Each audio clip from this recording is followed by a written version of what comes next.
বন্ধুরা, এই যে ভিডিওটি দেখলেন, এর চেয়েও ভয়ঙ্কর খারাপ ব্যবহার করতে হয়।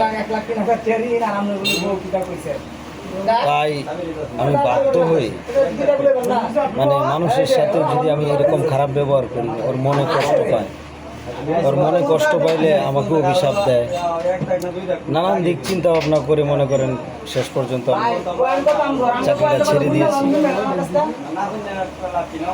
ছেড়ে দিয়ে এখন বর্তমানে চার দোকানদারি করতেছি আর ফেসবুক ইউটিউবে ভিডিও বানাচ্ছি। যদি আপনারা ভালোবাসেন তাহলে আমি আরও সামনের দিকে এগিয়ে যেতে পারবো। আর এই ভিডিওটি বানানোর মূলত কারণ হচ্ছে, যারা আপনারা গার্মেন্টসে চাকরি করবেন চিন্তা ভাবনা করতেছেন, তারা এই ভিডিওটি দেখলে বুঝতে পারবেন গার্মেন্টস কত ভয়ঙ্কর, গার্মেন্টসের মানুষ বা গার্মেন্টসের স্টাফরা কত ভয়ঙ্কর। অনেকে আমাকে চিনতে পারেন যে ভাই আপনিও তো স্টাফে চাকরি করছেন। হ্যাঁ, আমিও এরকম ভয়ঙ্কর, কিন্তু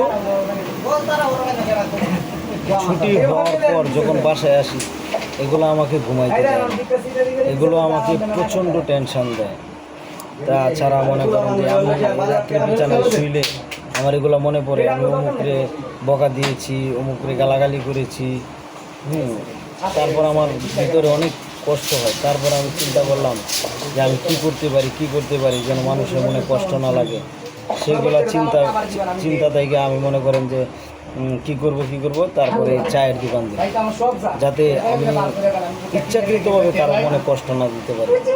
ওখানেও স্টাফদের যে সর্বোচ্চ দোষ তাও না, কারণ স্টাফদেরকেও উপর লেভেলের লোকেরা, যারা লাইন চিফ সুপারভাইজার আছে, তাদের উপর লেভেলের লোকেরা প্রচুর মনে করেন যে প্রেশার ক্রিয়েট করে।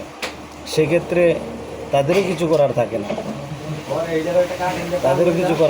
এই যে ভিডিওটা দেখতেছেন, আপনাদের কি মনে হয়?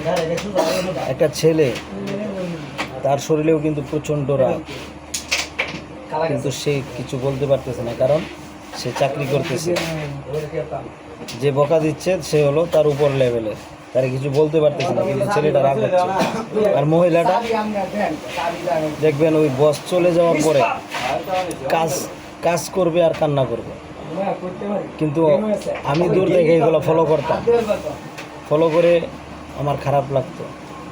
কিন্তু আমার খারাপ লাগলে কী হবে? আমার উপর লেভেলের লোকেরা আমাকে ছাড়বে।